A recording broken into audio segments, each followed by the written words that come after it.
If my hair grew back, I would cry and then shave it off. I got alopecia when I was 18 months old, but it was like a small spot of hair missing. It progressed and it would fall out and then grow back and fall out and grow back, and eventually it came to the point where there was basically none left except for this one little patch. I remember shaving the rest of it off with my dad and being like, my life is gonna change now. This is different. I feel different. This is scary. Before I was 6, I did feel a lot of anxiety in school because we had a rule where you couldn't wear hats, but I would wear a hat. And that provoked a lot of kids to be like, why are you wearing a hat? People would rip my hat off and run away at recess, which was pretty traumatizing for like a little girl. Once I really fully lost all my hair and was wearing hats and wigs, I stopped being interested in swimming, which I loved to do as like a younger child. I loved roller coasters as a kid too. Stopped going on roller coasters because the wig could fly off. I remember I did a soccer camp when I was, I think, in like 6th grade, and it was so hot that my wig actually like slid off my head in the middle of practice, and I just remember being horrified and hiding in the bathroom for the rest of the day and then calling my dad and making him come pick me up. Sleepovers also were anxiety provoking for me because I would have to, you know, sleep in the wig, but I would never show people like my head.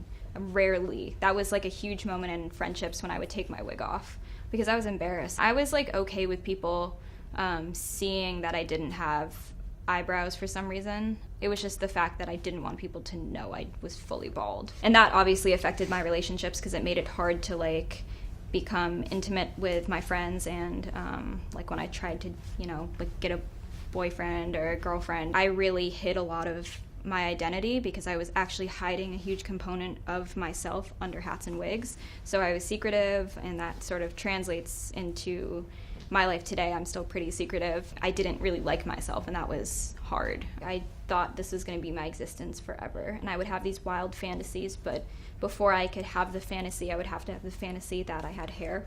I stopped wearing my wigs the summer in between my sophomore and junior year. I had no intention to stop wearing them until the actual night I decided to stop wearing them. I went to a conference for people with alopecia, and I had never really met that many people who had the same condition as me. In fact, I grew up believing I was the only person that had it. So I really grew up feeling like an alien.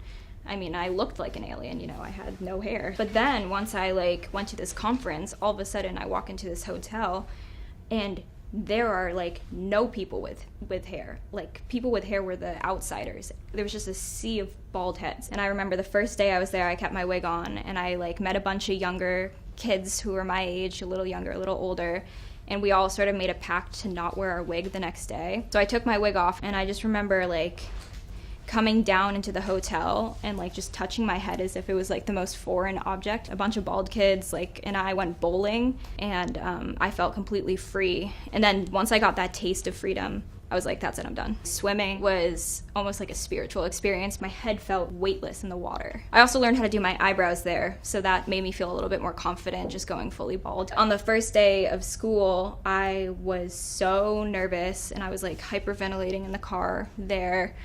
And my mom drove me, and I made her pull over and then do another lap around the block because I just couldn't do it. And I had a friend meet me, and I just remember like gripping my friend's hand as we walked through.